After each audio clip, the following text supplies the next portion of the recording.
The Soviet Union regime professed Nazism and helped Hitler to prepare for World War II. It sounds insane, isn't it?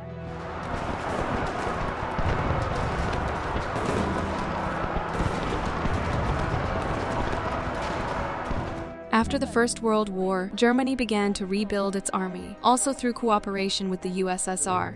The Soviet Union trained the German military at its own training bases. Soldiers of the Third Reich were also trained there. Until June 1941, Stalin and the Communist Party supplied Germany with tons of raw materials, grain, and other supplies that the Nazis needed for the war in Europe. The last train with Soviet Union grain crossed the border into Germany on the 22nd of June 1941, an hour before the Nazis attacked the USSR. The friendship between the two superpowers was also greatly facilitated when the USSR handed fugitive communists from Germany who had applied for asylum to the Gestapo, so these guys were not lucky. In the fall of 1939, the masks were thrown off. Poland was torn to pieces. The Soviets entered from the east and the Wehrmacht from the west. World War II began.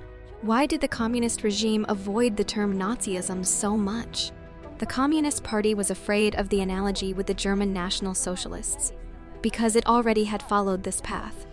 That's why the Kremlin concealed the war crimes of the Red Army in Poland and called all the enemies as fascists.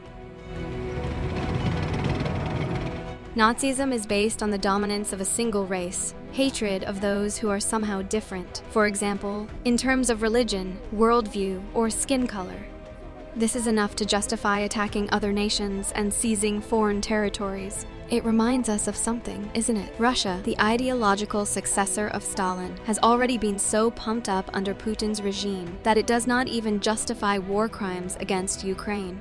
It was in 2014 that the neo-Nazism group Rusich started its activities in the Ukrainian Donbass. They are friends with the Wagner Group and kill Ukrainians under the Nazi symbols. Russia is for Russians. Moscow is for Moscow citizens. We call ourselves Russian nationalists, but in fact I'm a Nazi. I'm a Nazi. Glory to Russia. Glory to Russia. Glory to Russia.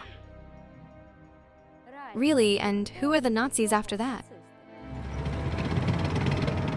It is difficult to watch and realize this, but Russian hate for those they do not understand, and those who are not afraid of them has reached its apogee. Ukraine is moving to the EU and NATO as it brings its victory closer on the front line. Ukrainians are supported by the whole world, and The Hague is waiting for Putin.